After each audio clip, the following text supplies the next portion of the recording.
Ada satu pertanyaan kecil yang menggelitik bagi saya. Sebetulnya iblis itu tempat kediaman asalnya itu di mana? Lalu pertanyaan berikutnya, nanti juga iblis tempat kediaman akhirnya di mana? Kan gitu. Di mana tempat kediaman awalnya iblis? Di surga ya. Jadi ternyata iblis itu dulu penduduk surga. Kata siapa? Ya kata Quran.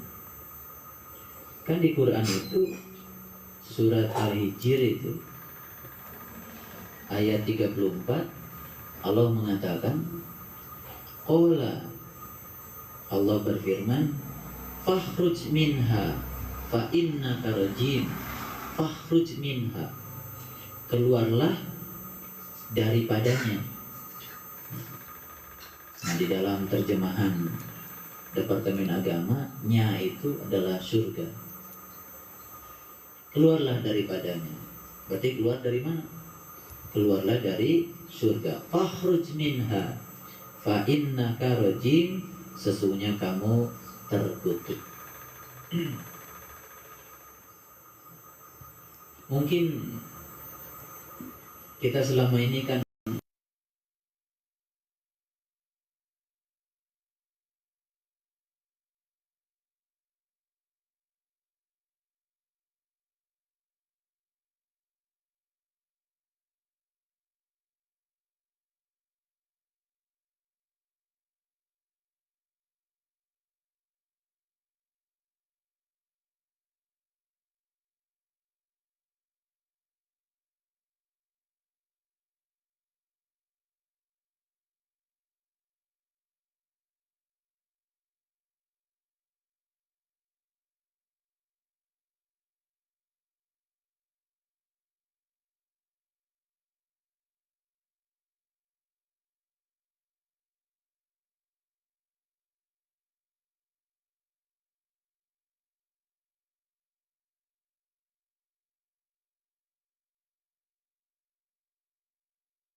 sudah ketemu? Ya, tolong dilihat surat Ibrahim ayat yang ketiga. Saya ingin bacakan dari ayat yang kedua, walaupun tekanannya itu ada di ayat yang ketiga. Tolong dibaca dengan jujur membacanya, dengan hati yang ikhlas, yang tulus, supaya kita mendapatkan hidayah. Ayat yang kedua, ya, Lillahillazi lahu ma fis samawati wa ma fil ardh. Allah lah yang memiliki segala apa yang di langit dan di bumi. Jadi yang di langit dan di bumi kepunyaan siapa? Kepunyaan Allah. Kita ada di mana? ada di bumi kan. Nah kalau yang di langit dan yang di bumi kepunyaan Allah, dan kita ada di bumi, berarti kita juga kepunyaan Allah. Kalau kita juga kepunyaan Allah, lalu pantaskah kita merasa memiliki sesuatu yang ada di bumi? Tidak pantas kan? Tapi suka nggak merasa memiliki? Suka. Saking merasa memiliki itulah kita kemudian mencintainya, ya kan? Saking mencintai itulah kita sering menderita, terluka ketika sesuatu yang kita cintai harus pergi dari kita. Itu yang kemudian disebut sebagai keterikatan. Jadi sebetulnya penyebab utama penderitaan manusia itu ya keterikatan itu. Keterikatan itu sebetulnya bukan keadaan cuek, bukan keadaan acuh tak acuh, bukan.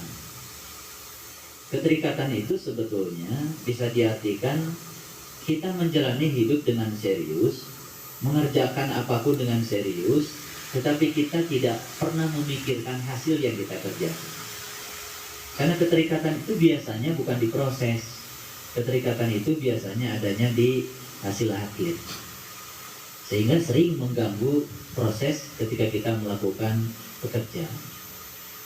Itu sebabnya saya menafsirkan yang namanya kesuksesan itu bukan pada hasil akhir sebetulnya. Kesuksesan itu sebenarnya terletak pada kualitas proses. Jadi seseorang yang telah melakukan suatu proses dengan prosedur yang benar dan prosesnya itu cukup berkualitas, maka sebetulnya dia telah sukses. Walaupun pada titik akhir tidak mencapai yang dia ingin, tapi kan mencapai yang Allah ingin. Ya, sebenarnya kesuksesan itu bukan sesuatu yang nyata kalau menurut saya. Kesuksesan itu adalah khayalan dan adanya di pikiran. Yang kenyataan itu ya yang diproses itu. Jadi kualitas proses itulah sebetulnya kesuksesan.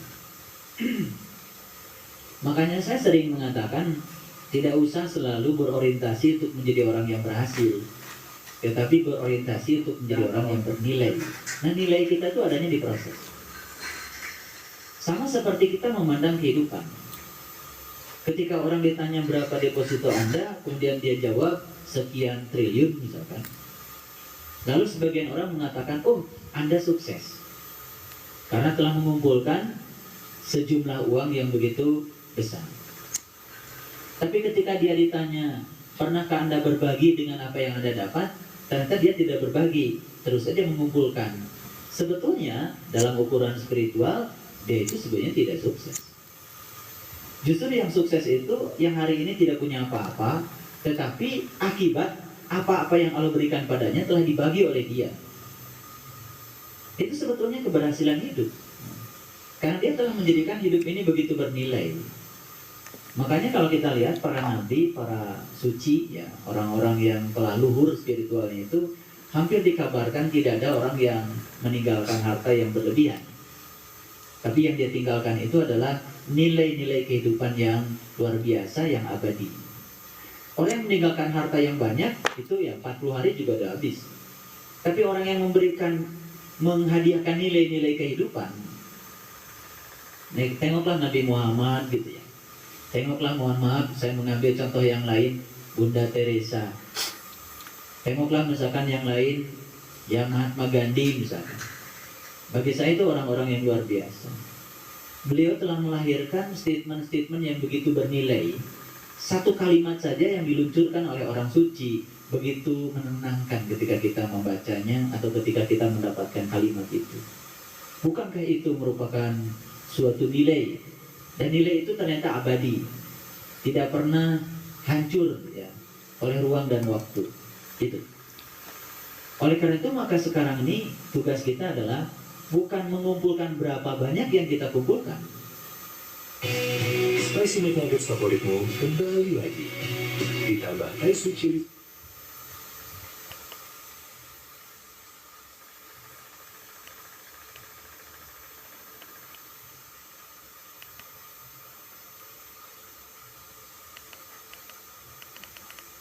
saus yang pedas manis.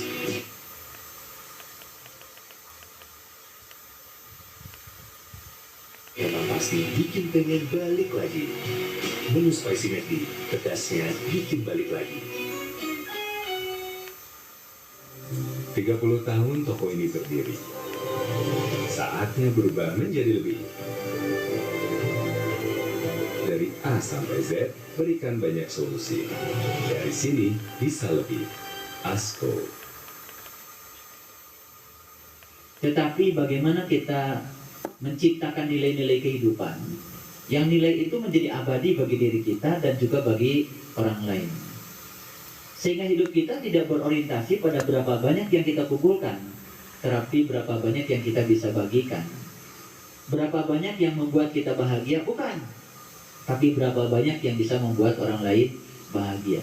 Nah, ketika kita mengubah orientasi hidup kita itu, maka kita akan bisa melihat bahwa sesungguhnya nilai kehidupan itu bukan terletak berapa banyak uang dan pemberian Allah yang dibelanjakan untuk membahagiakan diri kita, tetapi berapa banyak yang bisa dibelanjakan untuk membahagiakan orang lain. Bukan berapa kali kita tersenyum, tetapi berapa banyak orang yang bisa disenyumkan dengan tindakan kita. Itu yang dikatakan di dalam hadis, sebaik-baik manusia yang berguna bagi orang lain. Saya sebetulnya tidak bermaksud membahas ayat ini terlalu berlebihan. Kalimat yang pertama ini, kalimat lillahilladzi lahu ma fis samawati wa ma fil ardh, ini bukan kalimat yang mau kita bahas pagi ini. Tapi karena kalimat ini muncul, jadi saya membahasnya sedikit. Tapi sebetulnya inti yang saya bahas itu adalah kalimat lanjutannya itu. Di situ ada kata-kata wa wailul lil kafirin. Well, itu kan sering diartikan neraka. Betul nggak? Sebenarnya tidak masalah kalau well diterjemahkan neraka. Tetapi ada juga yang menerjemahkan well itu adalah kehinaan, kecelakaan, itu sama saja. Toh kehinaan dan kecelakaan itu pada dasarnya identik dengan neraka.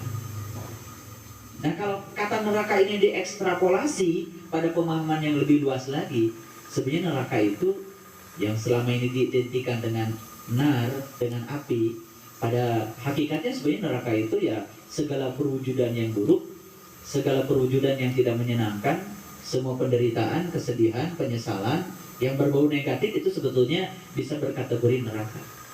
Makanya sesuatu yang masuk akal kalau wail itu diartikan juga sebagai neraka. Tapi sebetulnya wail itu adalah kecelakaan. Ketika kita baca Quran surat Ar-Ra'aital ladzi yukadzibu bidin fadzalikal ladzi yad'ul yatim wala yahuddu ala ta'amil miskin fawailul lil musallin. Itu diterjemahkan oleh Departemen Agama neraka wel untuk orang yang sholat. Tapi sebetulnya lebih pas, lebih universal sebetulnya kalau diartikan kecelakaanlah bagi orang yang sholat. Apa sih kecelakaannya bagi orang yang sholat? Oh, yang sholat celaka gitu. Nah, celakanya itu ketika dia merasa sudah sholat.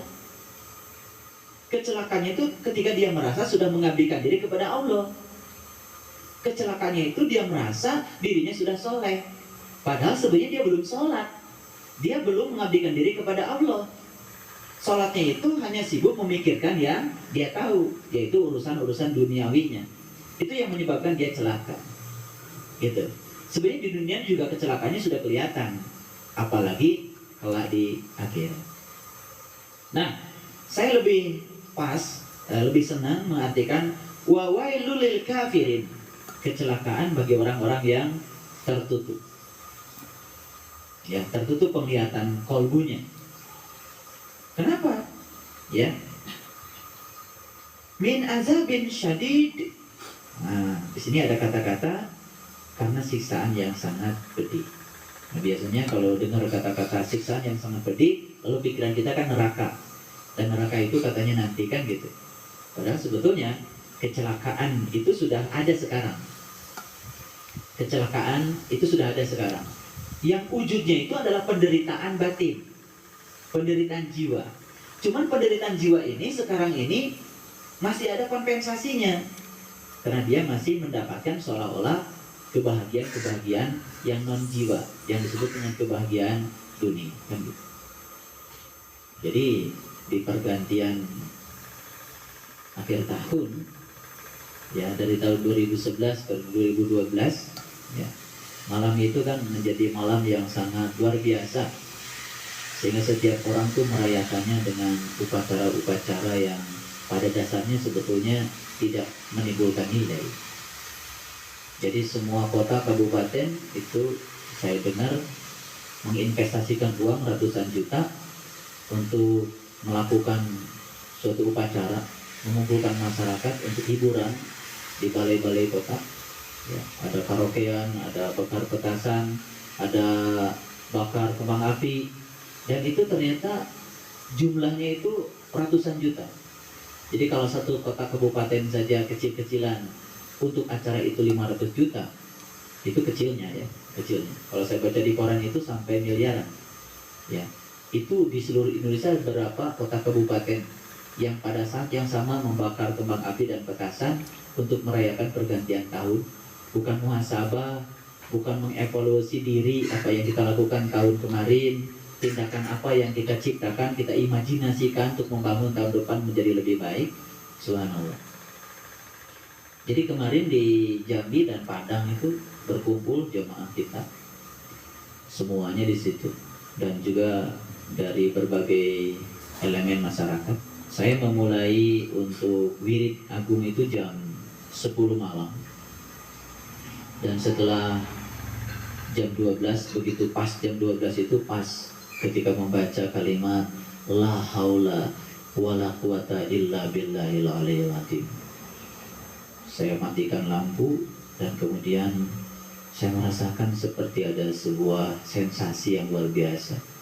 Di saat di kiri kanan saya mendengar suara petasan dan kembang api yang bergemuruh seantero Sumatera Barat. Kemudian semua kita melantunkan kalimat yang indah, la haula wala quwata illa billahil aliyil azim.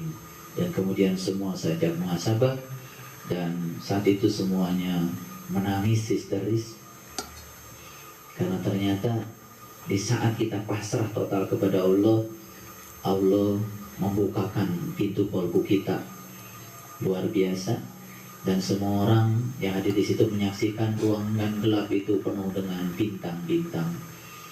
Subhanallah. Kalau saya cerita itu merinding ya, karena itu setelah selesai acara kemudian mereka sharing semuanya dan luar biasa. Ya saya bilang mudah-mudahan ya wirid kita ini menjadi pasang, biar bumi ini tetap beredar stabil di tempatnya di saat semua orang melakukan tindakan-tindakan yang mengurangi kestabilan bumi. Dan bumi ini kalau sudah tergelincir dari peredarannya ya itulah ya kehancuran. Jadi siksaan yang sangat pedih ini oleh orang-orang yang tertutup penglihatan batinnya itu tidak terasa. Karena gini logikanya, kita kan menjadi tidak nyaman dan tersiksa ketika lampu PLN mati, karena kita sudah kenal lampu PLN nyala. Betul? Jadi kalau tiap hari lampu di rumah kita nyala terus tiba-tiba mati, kan kemudian kita uring-uringan. Betul nggak? Uring-uringan, tidak nyaman. Mau ngecas HP nggak bisa, ya kan? Mau nyalakan microwave nggak bisa, karena selama ini kan kita dimanjakan oleh listrik. Mau nyalakan TV nggak bisa, ya kan? Semua aktivitas di rumah mati. Padahal dulu juga kan kita asalnya tidak bergantung pada listrik. Menjadi tidak nyaman ketika kita mencoba untuk bergantung padanya. Tapi orang-orang yang sampai hari ini tidak mengenal listrik, mereka hidup nyaman-nyaman saja. Kita itu menjadi tidak nyaman karena sudah kenal listrik. Betul nggak? Jadi orang yang belum kenal listrik sebetulnya nyaman-nyaman saja. Nah, siksaan jiwa, siksaan batin, ketika seseorang masuk pada kegelapan yang luar biasa, itu terasa siksaan itu menyesakan saat dimana kita sudah mengenal bagaimana nikmatnya ketika berada di alam yang terang benderang. Itu.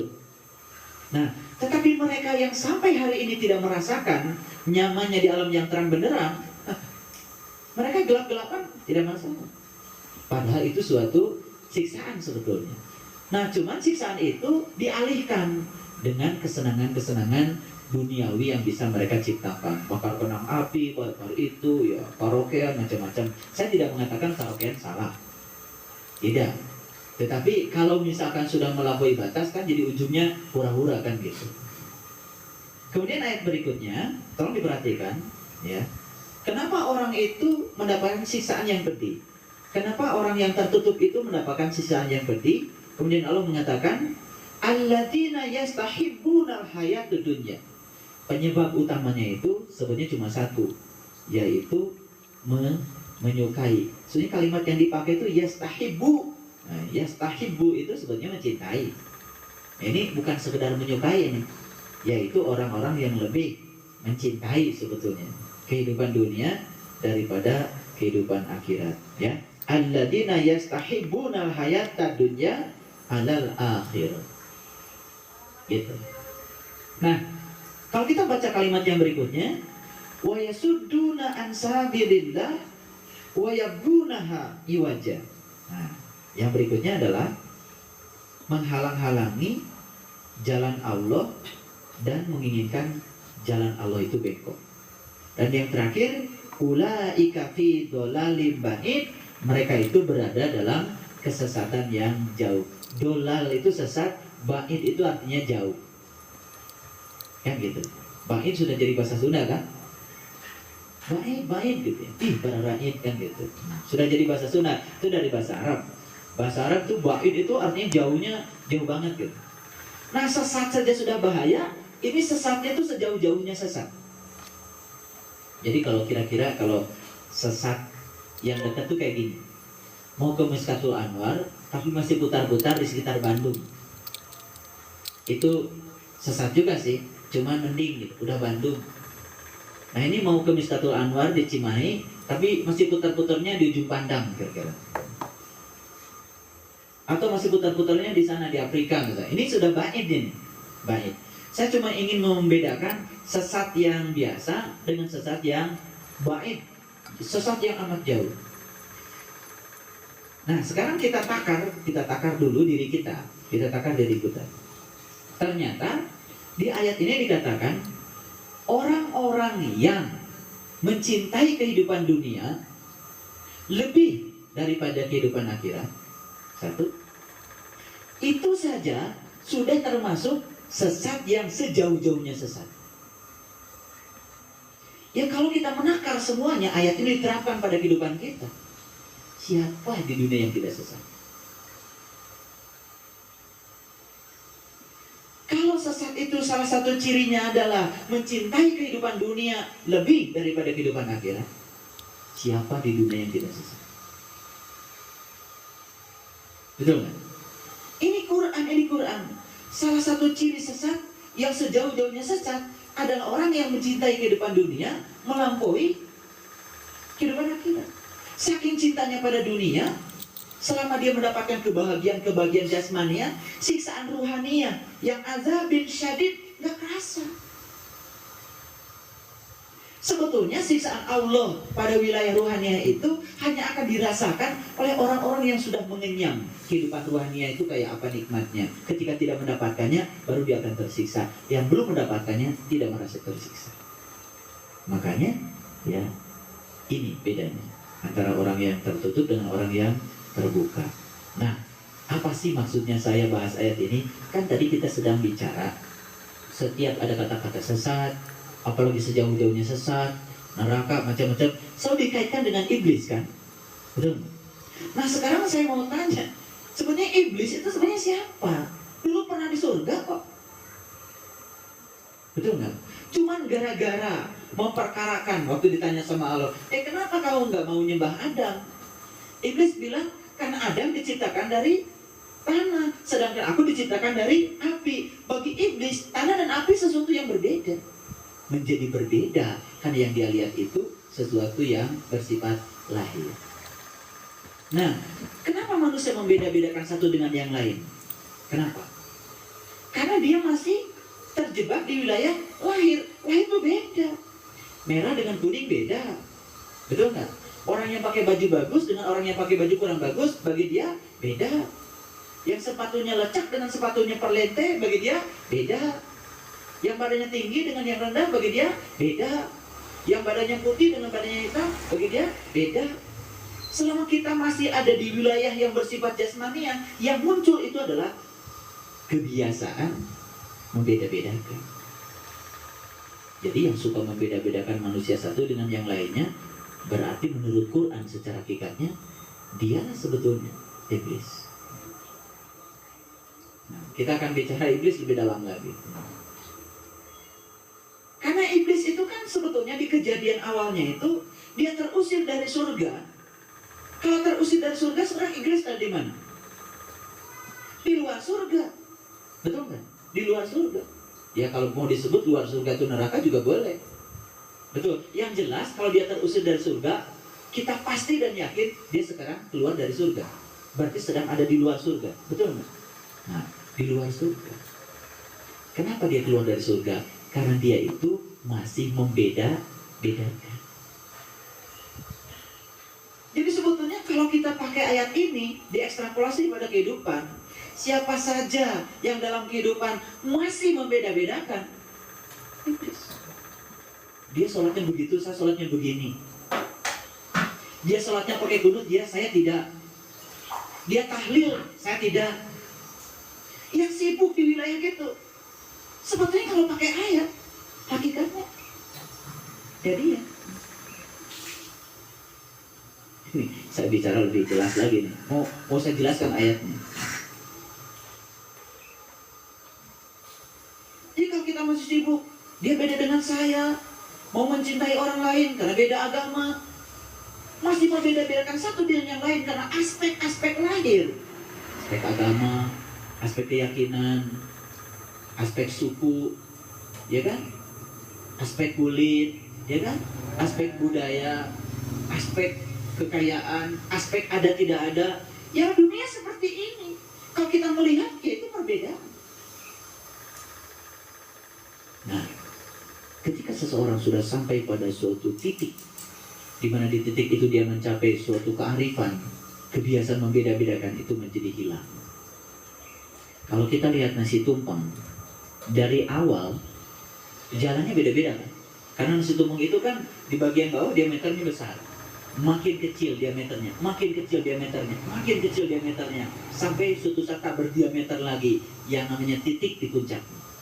Betul nggak? Orang ada yang lewat jalan sini, ada yang lewat jalan sini, ada yang lewat jalan sini, ada yang lewat jalan sini, jalannya lain-lain, masih di bawah banyak jalan. Maka ketika orang lewat jalan sini, kemudian orang bilang, kamu kok lewat jalan situ, nggak lewat jalan saya? Dia lupa, padahal sebenarnya tujuannya itu titik yang di atas. Betul nggak? Ketika sampai di satu titik, semua jalan itu akan bertemu di situ. Jadi kalau pakai garis ini, garis ini, garis ini, garis ini, garis ini, kalau pakai garis, semua akan ketemu di satu titik. Nah, perpotongan dari semua jalan, itulah titik. Ketika sampai di titik itu, kemudian, kamu ada di sini, kamu ketemu saya, gitu kan? Tuh, kok bisa ya? Gitu. Jalannya lain-lain, akhirnya ketemunya di titik yang sama. Jadi sebetulnya kita tidak perlu usil dengan pilihan orang lain, ya kan? Tidak usil-usil, karena apa? Sepanjang mereka juga menuju pada titik yang sama. Titik yang sama itu, yang di dalam Quran surat An-Nas dikatakan, Qul a'udzu birabbin nas. Aku berlindung pada Tuhannya manusia. Ternyata Tuhan lu dengan Tuhan gue sama ya. Kenapa kita dulu berantem? Karena lu dengan gue nyebutnya beda. Karena saat itu lu dan gue belum tahu yang disebut. Betul nggak? Yang ini menyebutnya Allah, yang ini menyebutnya Tuhan Bapa, yang ini menyebutnya Sang Hyang Widi-Wase. Beda nggak tulisannya? Beda. Nyebut-nyebutnya beda nggak? Beda. Tapi kalau kita jujur, yang disebut oleh mereka kapan bisa sama? Kalau semua mereka sudah tahu yang disebut, ternyata yang disebut itu cuma satu. Nah sekarang itu menjadi berantem karena apa? Karena kita masih belum tahu bahwa yang disebut itu sebetulnya sama. Orang sudah nyebutnya cai, orang Inggris nyebutnya water, Orang Jawa nyebutna banyu. Orang Padang nyebutna aye. Makanya kalau di Padang itu kalau pergi ke laut, mau kemana kamu? Ambo, mau lihat aye gilo. Aye gilo itu gelombang. Kalau bahasa Padangnya itu cai gelo. Ya, jadi kalau di Padang itu kan hampir semua kota itu di pesisir. Seperti kota Padang itu kan di pinggir pantai. Nah yang tidak di pesisir itu ya sana Bukit Tinggi, sana Sawalunto, Solo, kota Solo itu di tengah. Nah orang-orang yang di tengah itu yang belum pernah lihat air, ya itu. Kalau liburan besar itu mereka bilang, kemana? Ya, kemana? Gitu. Kemana? Ya, Ambo lihat air gilo. Dulu saya juga pusing lihat air gilo di mana. Ternyata lihat laut. Ya. Jadi dia menyebutnya air, kita menyebutnya cai. Ada yang menyebutnya water. Berantem nggak kira-kira sebelum tahu air? Berantem. Kata orang Sunda, anu biasa dia mana cai. Caranya bukan yang bisa diminum itu banyu. Kata orang Indonesia, kamu salah dua-duanya. Yang benar itu water. Kita itu baru mengenal huruf-huruf aja udah sombongnya luar biasa, merasa sudah benar. Padahal seperti itu sedang menyebut sesuatu yang disebut. Nah, ketika masing-masing ini yang kamu maksud, oh iya itu, ketawa semua kan? Betul. Jadi sebetulnya perbedaan itu terjadi karena apa? Karena dia masih tertutup untuk melihat yang disebut. Karena iblis itu kenapa nggak mau sujud? Karena dia masih melihat sesuatu dari aspek luar. Beda dengan malaikat.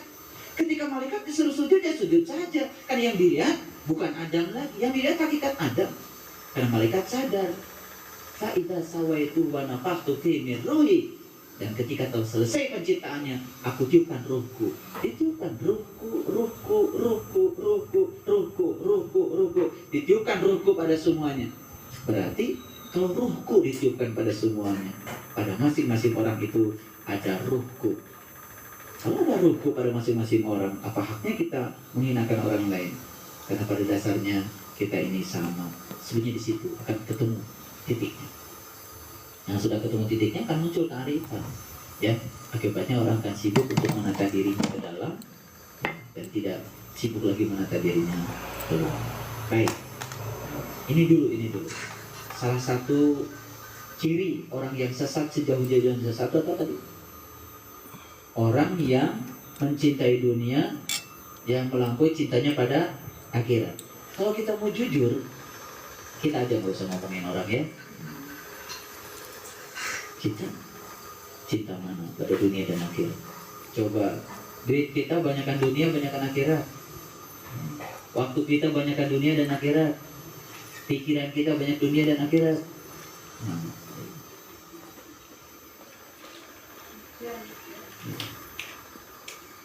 Salah satu ciri orang kafir itu mencintai dunia daripada akhirat.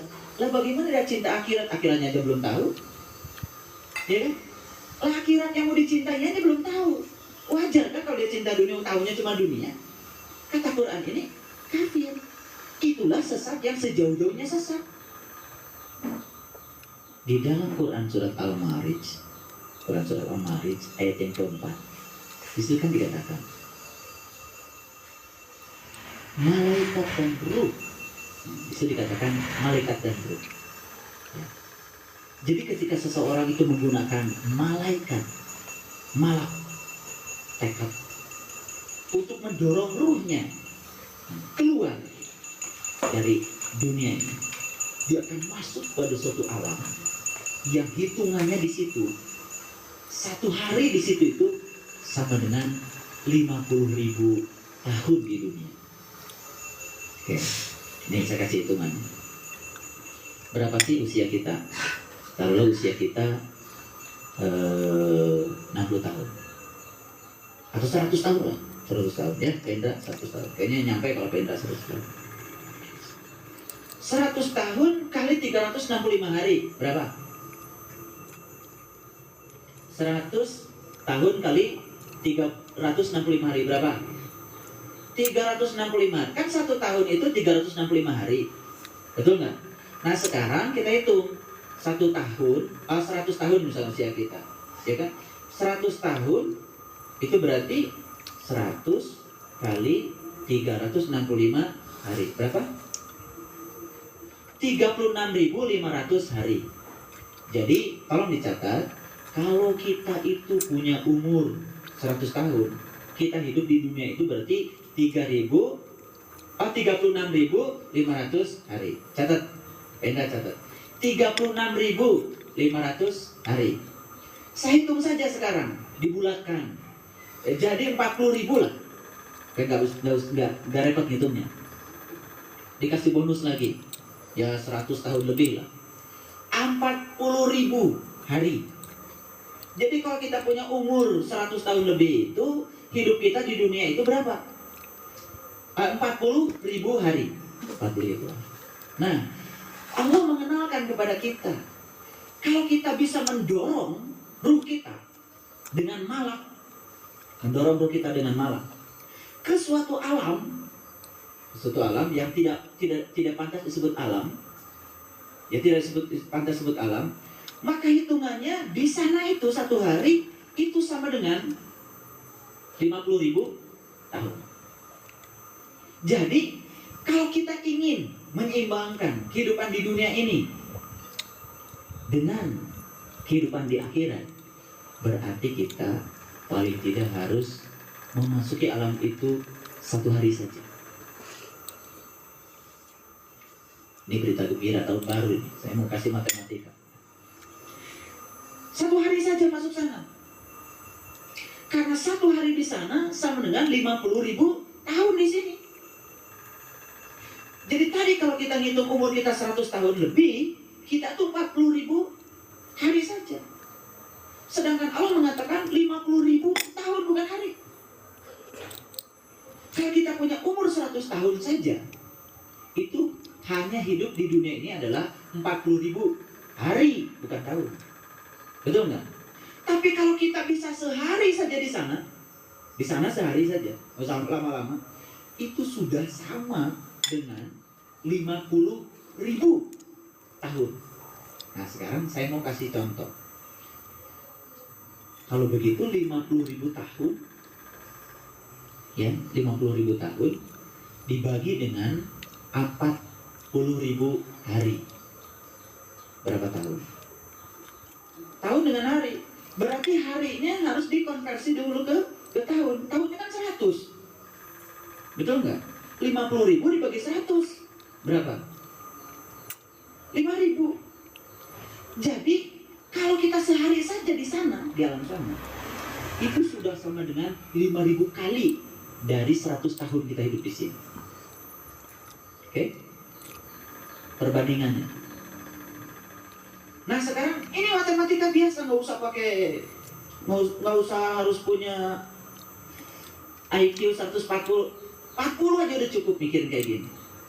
Jadi 50.000 tahun ya dibagi dengan 100 tahun, kalau kita hidup 100 tahun itu sama 5.000. Bayangkan Bapak Ibu, kalau kita 5.000 kali hidup di dunia di sini, dan 5.000 kalinya itu ya masing-masing usianya 100 tahun, itu sudah bisa mencakup kehidupan di sana 1 hari. Betul? Nah, sekarang saya balik. Sekali kita naik, itu kan paling 30 detik. Betul? Yang napasnya bengek, ya 20 detik. Ini yang napasnya agak lumayan 30 detik lah saya itu. Ini average, rata-rata. Sapi tua, sapi muda, rata-rata. Nah sekarang itu, ini matematika. 30 detik itu sama dengan berapa? Kan setengah menit. Betul? Setengah menit. Taruhlah istiqomah 17 kali. 17 kali setengah menit. Kan dapatnya 8 menit. Betul? Pagi dan petang, taruhlah 2 kali lah. 4 kali. Tambah isbatuliah 9 kali. 13 kali. 13 kali kali setengah menit. Berapa itu? 6,5 menit. 6,5 menit kali ditambah 8 menit. Jadi ini udah pagi dan petang plus isbatuliah plus istiqomah. Berarti memasuki alam situ itu dalam sehari, yang rajin, itu saya hitung sekitar 15 menit. Nah, 15 menit itu kan sama dengan seperempat jam. Betul nggak? Seperempat jam. Jadi kalau sehari saja, sehari kita masuk ke alam situ seperempat jam. Seperempat jam itu seperberapa dari sehari? Kalau 1 jam kan 1/24. Kalau seperempat dikalikan saja 1/24 kali 4.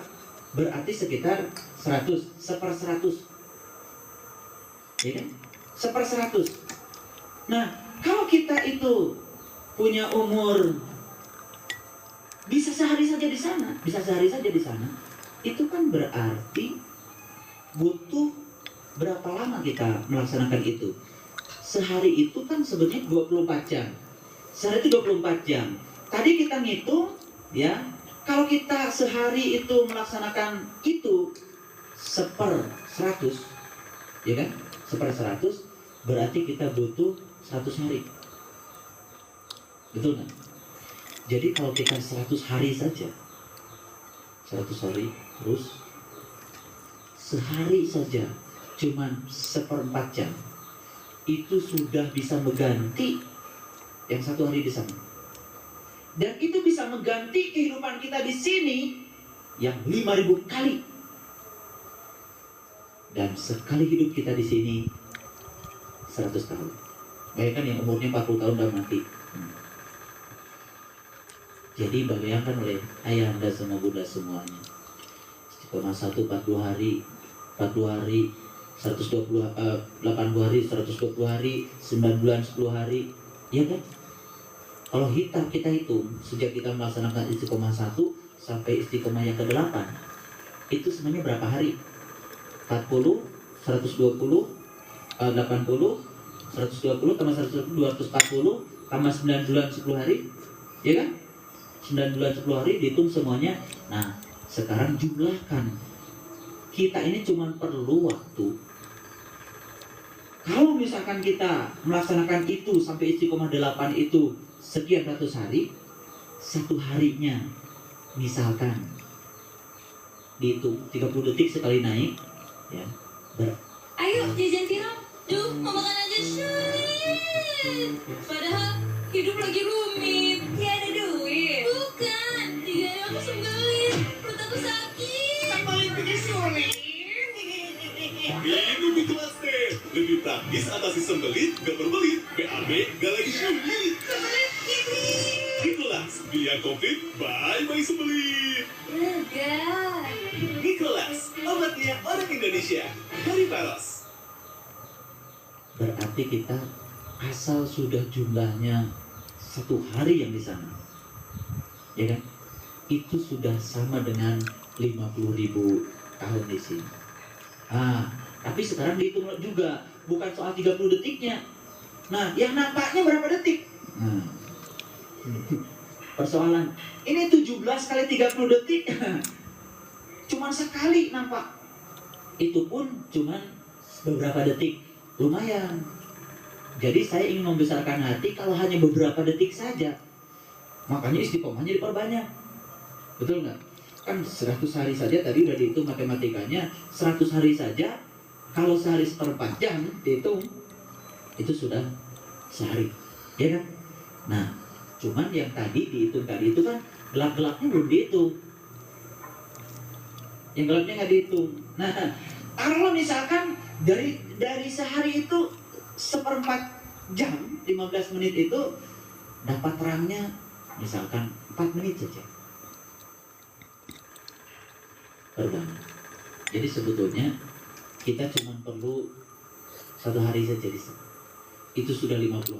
Apalagi kalau hidup di dunia cuma berapa tadi? Cuman 100 tahun. 100 tahun itu cuma perlu 36.500 hari.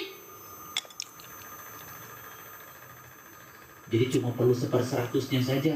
1/100 dari 1/4. Jadi kalau yang 4 menit tadi bisa lihat yang terang udah luar biasa. Ini kalau 15 menit dibagi 100, 0,15 menit saja. Itu sudah luar biasa. Ini matematika biasa, nggak usah terlalu nggak usah pakai kalkulator. Ya, EQ 20 juga bisa mikir.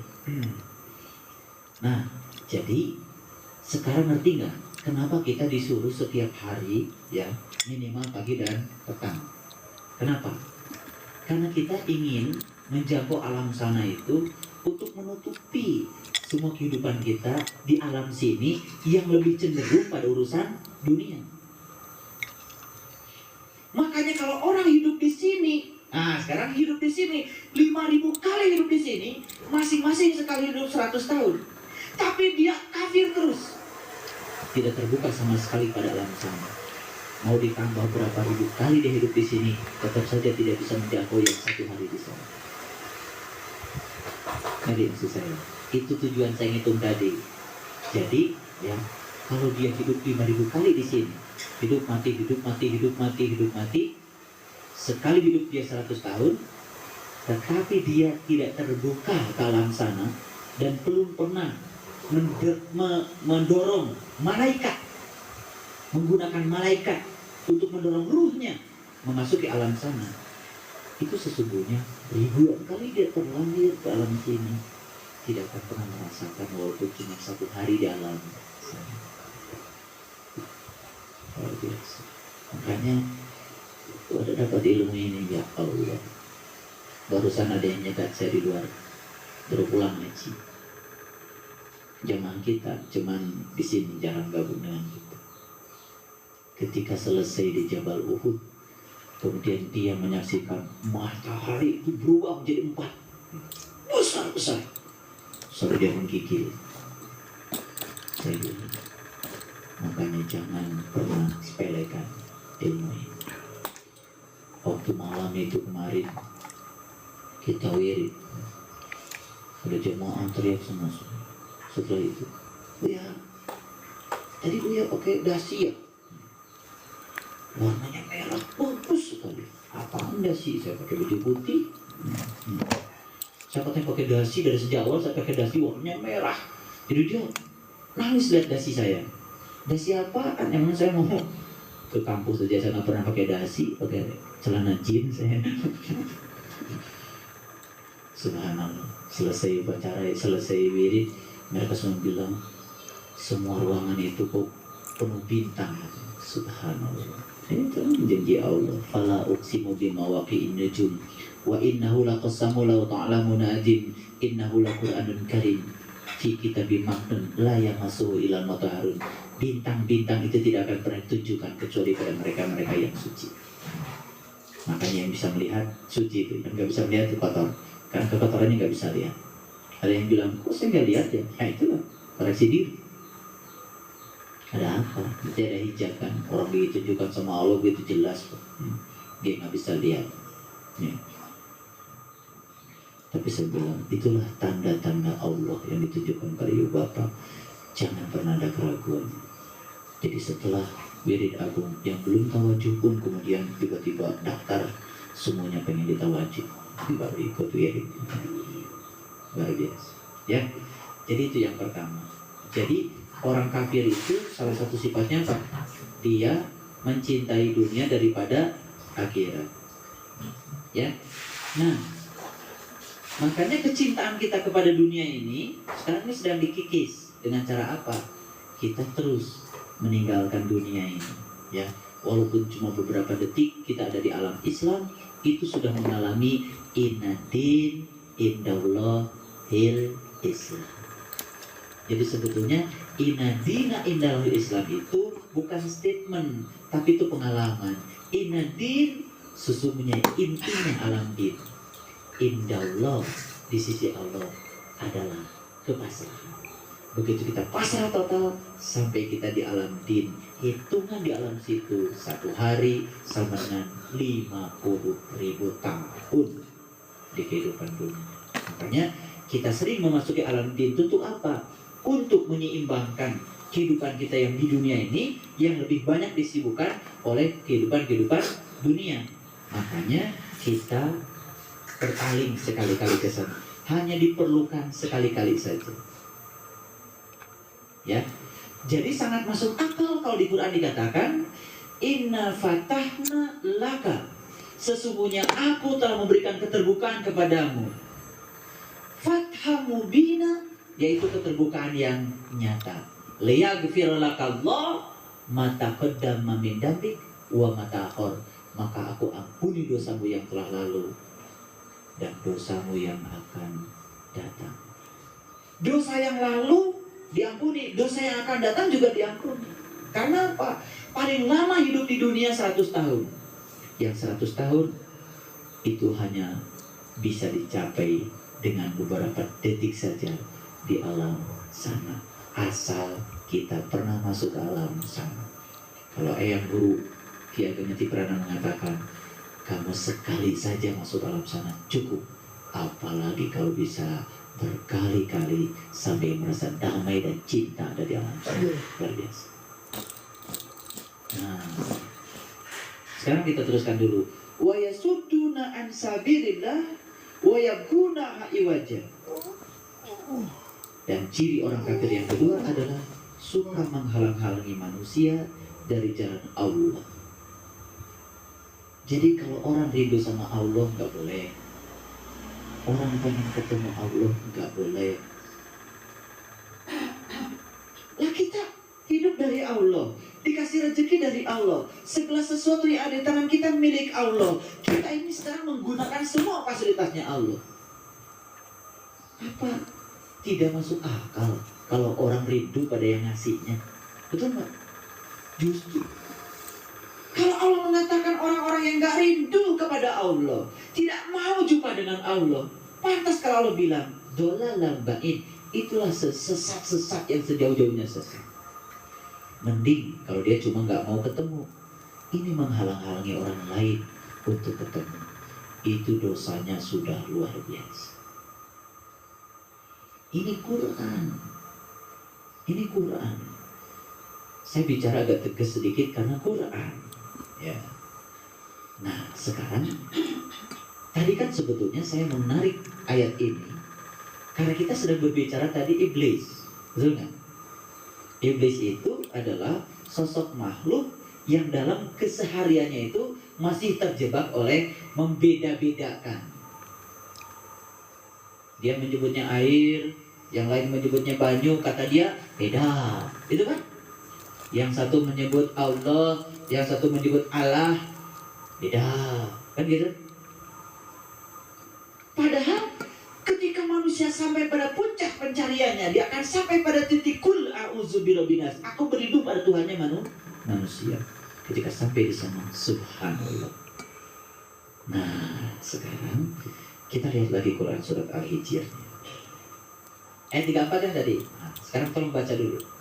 Baca dari ayat 33. Berkata iblis, Qala lam akun li asjuda li basyarin khalaqtahu min salsalin min hamaim masnun. Berkata iblis, aku sekali-kali tidak akan sujud kepada manusia yang engkau telah menciptakannya dari tanah liat kering, dari lumpur hitam yang diberi bentuk. Jadi masih membicarakan soal warna di sini, betul nggak? Masih membicarakan soal bentuk, masih bicara dibikin dari apa, betul nggak? Itu yang diperkarakan oleh iblis, betul nggak? Hidup manusia itu sekarang itu cuman sibuk ngurusi warna, betul nggak? Ngurusi bentuk, ya kan? Bentuk itu mewujud menjadi organisasi-organisasi, itu bentuk tuh. Ya kan? Warna kehidupan. Kita tidak siap menerima kehidupan apa adanya. Kita ingin kehidupan sebagaimana yang kita ingin. Lalu kita maksa agar orang lain mengikuti apa yang ada di pikiran kita. Begitu? Capek deh. Makanya kita nggak bahagia-bahagia. Karena kita memaksa orang di luar diri kita agar ngikutin apa yang kita pikirkan. Padahal warna itu ya biarkan berbeda. Kita juga diberi peran yang berbeda oleh Allah. Nah sekarang kita teruskan. Allah berfirman. Apa kata Allah? Fakhruj minha fa innaka rajim. Keluarlah dari surga. Karena sesungguhnya kamu terkutuk. Berdasarkan ayat ini kita bisa tahu, oh ternyata iblis dulunya di surga. Betul? Aneh nggak di pikiran kita sekarang? Aneh. Makanya iblis di surga? Gitu kan aneh. Karena kita belajarnya nggak pakai Quran. Iya, itu ilmu kita selama itu kan, ilmu kirata. Itu menjadi kelemahan pembicaraan kita. Pahit saya sampaikan, ini Quran. Jadi kalau gitu iblis diusir oleh Allah dari surga gara-gara apa? Gara-gara iblis itu masih membeda-bedakan. Kereta hemat tiap hari 7.000. Kereta hemat murah non-stop tiap hari. Cek sekarang.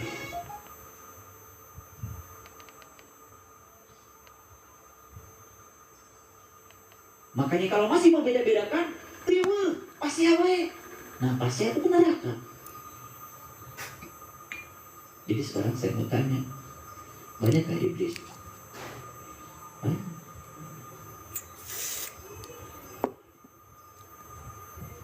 Nah, sekarang saya tanya sekarang, kenapa orang benci pada orang lain? Karena dia anggap orang lain beda dengan dirinya. Dia habis gak taat sama saya. Dia gak mau masuk kelompok saya. Gak ngaji sama saya. Urusannya kata orang harus ngaji sama lu. Orang mau ngaji di tempat mana? Lihat tuh jalannya. Ibu ngaji di sini, ini jalan kita. Betul nggak? Jangan pernah menyalahkan orang lain karena jalannya berbeda dengan kita. Orang yang sedang di penjara pun hari ini sebenarnya dia tidak salah. Itu jalan hidup yang harus dia jalani. Bagian dari proses kehidupan yang harus dia jalani. Ya biarkan saja. Tidak ada yang salah dalam kehidupan. Tidak ada yang salah dalam kehidupan. Tidak yang patut di. Karena apa? Semua masa lalu seburuk apapun itu yang akan mengantarkan kita menjadi kita yang hari ini. Ada yang bilang sama saya, Bapak, ini daerah ini Pak, ini daerah yang menyakitkan saya. Kenapa Bapak? Saya dulu pernah jadi petani Pak di sini. Saya bangkrut. Terus sekarang kenapa? Alhamdulillah Pak. Saya setelah jualan yang ini nih sekarang, bisnis saya luar biasa.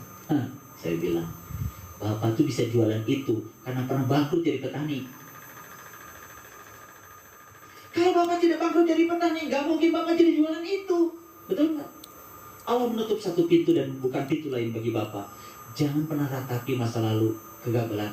Tidak ada kegagalan sebetulnya. Sepanjang Bapak bisa mengambil hikmah dan ilmu dari kegagalan Bapak, itu kesuksesan. Kita itu tidak bisa mengendalikan kehidupan. Kita ini dikendalikan oleh yang bernama kehidupan. Akibatnya apa? Akibatnya kita dikendalikan terus. Kita tidak bisa mengendalikan harta. Kita dikendalikan oleh harta. Makanya taat aja sama harta. Maunya harta apa? Kata harta, kamu jangan dulu tidur. Hitung dulu. Jamnya istiqomah masih gitu kan. Itu. Ya nurut aja sama dia. Karena kita sudah berserah diri pada dia. Sesat sejauh-jauhnya sesat. Nah, sekarang pertanyaan saya yang berikutnya. Sebelum saya lanjutkan pertanyaan saya, Ibu Bapak yakin kalau iblis dulunya ada di surga? Kata siapa? Kata Quran, jangan kata Pak Saiful. Kalau ada orang, masa? Ya Allah. Baca Quran surat Al-Hijr ayat 34. Saya dulu juga suka melontarkan kalimat-kalimat yang kalimat Quran. Saya kan pernah tanya seorang kiai ketika bertemu di Jawa, Pak Yai, kalau bunuh diri menurut Quran bagus nggak? Gak boleh itu.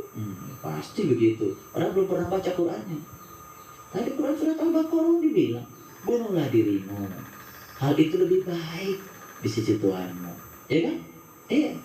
Dan Tuhan akan mengampuni kamu. Jadi ternyata baru diampuni kalau sudah bunuh diri. Itu baik, kata Quran. Cuman kan kita ngerti bunuh, kan saya bilang bunuh diri menurut Quran, bukan menurut Pak Kiai. Kan pertanyaannya begitu. Kalau menurut manusia, oh iya, menurut otaknya dia, menurut Quran. Nah saya tanya, iblis dulu tempatnya di mana? Menurut Quran. Nah sekarang pertanyaan saya yang kedua, kalau yakin iblis berasal dari surga, tanya saya, kapan iblis masuk lagi surga? Hah? Pakai Quran lagi. Nah, kata Quran kan bisa dikatakan, ya, ya. Apa kata Quran? Wa inna alaika la'nata ila yaumiddin. Dan sesungguhnya kutukan itu tetap menimpamu sampai datangnya yaumiddin. Ini yaumiddin nih. Di terjemahan hari kiamat nggak apa-apa, tapi kiamat bukan hancur, kiamat itu bangkit.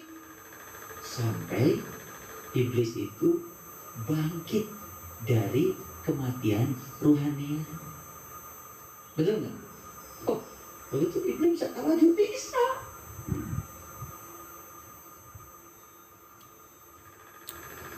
Nah iya, bagaimana caranya kiamat? Kiamat itu kan dihancurkan nih alam semestanya, betul nggak? Diratakan, dimatikan. Lah supaya bisa meratakan, bisa menghancurkan alam semestanya ini, gimana caranya? Kan dia harus ilmunya. Kan orang yang hancur itu orang yang mati itu tidak mendengar, tidak melihat, tidak mendapat, tidak bicara. Gimana kalau nggak diajarin sama guru? Ya kan? Nah makanya dia harus dihancurkan dulu. Gimana caranya? Ya harus ikutan dong. Harus ikutan. Iya kan? Harus dapat ilmu dulu. Setelah dapat ilmu kemudian dihancurkan, diratakan. Setelah itu dia bangkit dari kematian rohanianya. Masuk mana dia? Masuk surga. Makanya kita terus menyertai iblis. Aduh, saya tadi habis tergoda oleh iblis. Itu iblis itu kalau belum kiamat terus aja godain kita, gitu kan? Kan gitu selama ini, betul nggak? Subhanallah. Nah kalau begitu, saya mau tanya sekarang. Nabi Adam dari surga nggak? Dari surga. Nabi Adam pernah terusir nggak dari surga? Pernah. Gara-gara apa? Makan buah huldi. Dalam Quran dikatakan Nabi Adam itu terusir dari surga karena dia menanggalkan baju takwanya, ya kan? Dia menanggalkan bajunya, akibatnya auratnya jadi kelihatan, ya kan? Gitu. Ketika seseorang itu menanggalkan baju takwanya, maka auratnya jadi kelihatan.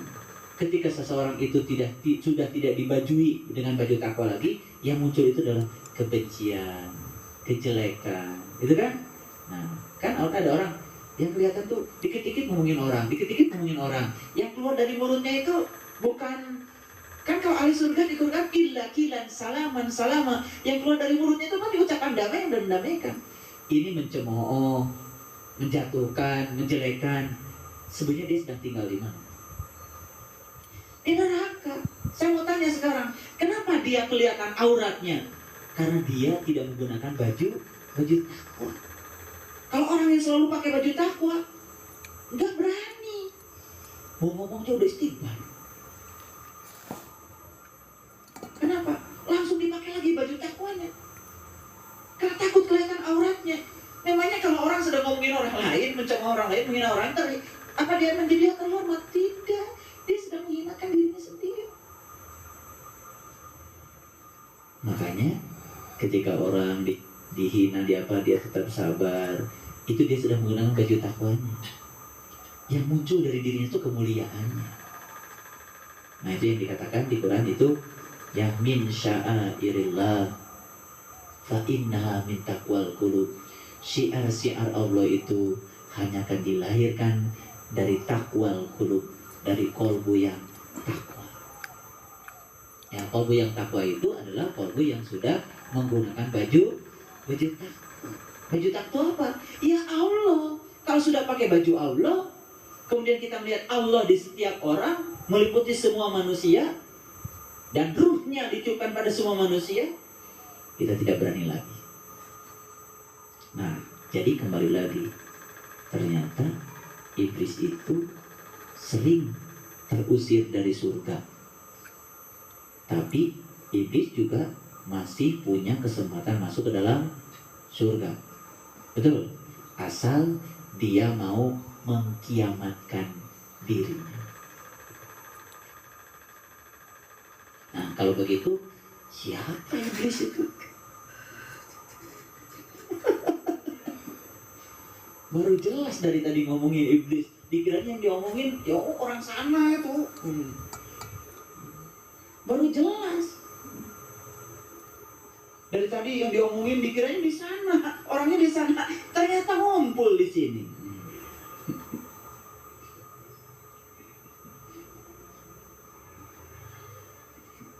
Ya nggak apa-apa, saya udah ngaku dari tadi. Saya tuh udah ngerti dari tadi sebelum ngajar, jadi saya udah tahu dan sadar siapa saya. Ini yang tadi belum ngerti kan dikiranya, oh itu lagi ngomongin iblis ceramahnya. Dipikir-pikir tadi, oh kalau gitu kadang-kadang masuk surga, kadang keluar, kadang-kadang sabar, kadang-kadang marah-marah kan gitu. Siapa itu? Kadang-kadang nerima gitu ya, kadang-kadang tidak gitu kan, ya kan? Kadang-kadang ikhlas, kadang-kadang nggak ikhlas kan, banyakan mana? Jadi sebetulnya yang suka mengusir dari surga itu siapa? Diri kita sendiri. Ya Allah, dulu kita membayangkan iblis itu suatu sosok, ya kan? Yang ada di alam sana, ya kan? Yang suka godain kita, betul? Padahal Quran mengatakan dia kadang-kadang di surga, dia kadang-kadang di neraka, ya kan? Betul nggak? Dia kadang-kadang turun dari surga, dia di surga, tapi karena dia kadang-kadang terpancing mengusir dirinya keluar, ya kan? Tapi kata Allah diberi tangguh lah. Sampai kapan? Sampai hari berbangkit. Kalau kamu mau berbangkit, mengkiamatkan dirimu, masuk lagi. Nah, makanya hanya beberapa detik saja masuk surga, keluar lagi. Nah, masa sering sekali masuk surga, walaupun cuma beberapa detik, masa baunya surga tidak mewarnai kehidupan kita? Nah, itu sebabnya sering masuk ke sana itu, warna sana itu lama-kelamaan akan mewarnai kita. Makanya saya perhatikan orang-orang yang sering masuk ke sana, dia menarik sifat-sifat surga, dan itu dijelmakan dalam dirinya sehingga dia sekarang menampilkan surga di dalam kehidupannya. Damai, tenang, masalah banyak tapi biasa, ya kan? Sehat, sakit, biasa, tetap bisa senyum di segala keadaan. Surga nggak itu? Surga.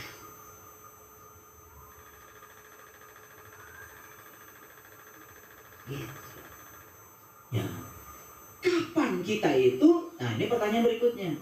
Kapan kita itu memiliki potensi untuk terusir dari surga?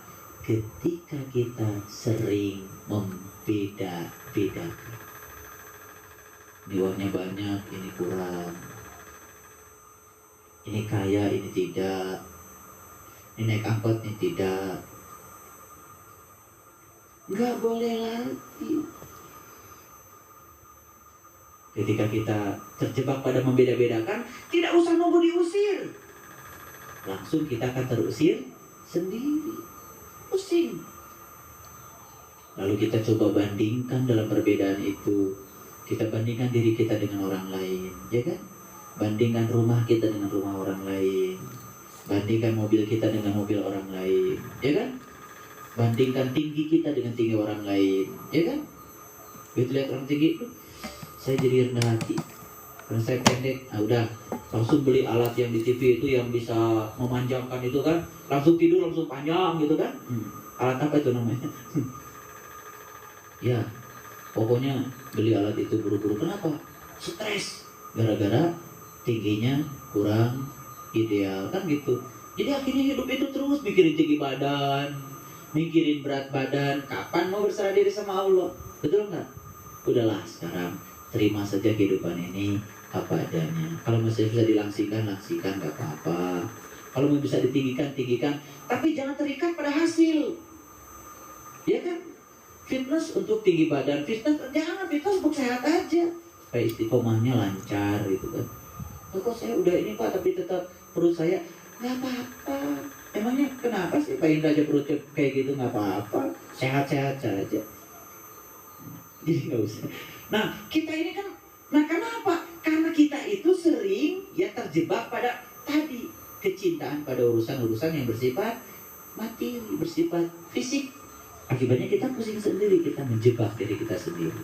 Jadi kesimpulannya, dari tadi kita bicara iblis, iblis, iblis, terus kita mengerucut secara induktif sampai akhirnya kita mendapatkan kesimpulan, oh ternyata iblis itu tidak jauh ya, pada ngumpul juga di sini. Nah, akhirnya kita sadar, selama ini kita baca Quran itu kan tidak kontekstual, terlalu ngawang-ngawung, ya kan? Dongeng tentang malaikat dan iblis itu sujud pada Adam itu semua orang udah tahu. Tetapi kontekstualnya, implementasinya apa? Betul nggak? Jadi sebetulnya kita itu sekarang sedang membuat agar penglihatan kita yang terhalang oleh aspek-aspek lahir ini tembus, sehingga masuk pada yang dibalik lahir. Begitu tembus ke sana, maka kita tidak melihat lahir lagi. Yang melihat itu adalah tembusannya. Itulah Quran mengatakan, inna akramakum indallahi atqakum. Sesungguhnya orang yang paling mulia di sisi Allah adalah orang yang bertakwa. Gitu. Jadi akhirnya kita melihat, oh ternyata derajat manusia itu tidak bergantung pada aspek lahirnya, tapi pada aspek ketakwaan. Makanya di dalam Quran juga dikatakan, darah dan daging tidak akan mencapai Allah. Yang mencapai Allah adalah takwa. Takwa lagi, kan begitu. Makanya kita pun akan menjadi manusia yang mensyiarkan Allah kalau kita sudah memulai kehidupan kita dengan min taqwal qulub, dengan qalbu yang takwa. Jadi kesimpulan dari pengajian kita hari ini, ya kita memahami diri kita lebih dalam lagi. Ternyata Allah begitu luar biasa mengatakan, ya, wa ja'alna lakum fiha ma'ayisha. Ternyata segala sesuatu ada di dalam dirimu. Nah, kalau segala sesuatu ada dalam diri kita, berarti kita sekarang tinggal menggali, ya kan? Kalau belajar iblis, nggak usah jauh-jauh ke dalam. Belajar malaikat, nggak usah jauh-jauh ke dalam. Belajar Asmaul Husna, nggak usah jauh-jauh ke dalam. Belajar sifat 20, nggak usah jauh-jauh ke dalam. Demikian juga orang yang mencari Allah keluar dari dirinya akan semakin menjauhkan dia dari Allah, karena semuanya ada di dalam dirimu. Wa fi anfusakum afala tubsirun, dan pada dirimu kenapa engkau tidak perhatikan. Jadi selama ini kita terlalu sibuk mencari iblis keluar dari diri kita, tetapi kita tidak pernah memaknainya ke dalam. Padahal dia turun dari surga, dan sekali-kali juga dia bisa masuk ke dalam surga ketika dia bisa mengkiamatkan dirinya. Itu. Sadaqallahul-azim. Terima kasih atas segala perhatiannya. Mohon maaf bila ada kesalahan. Assalamualaikum warahmatullahi wabarakatuh.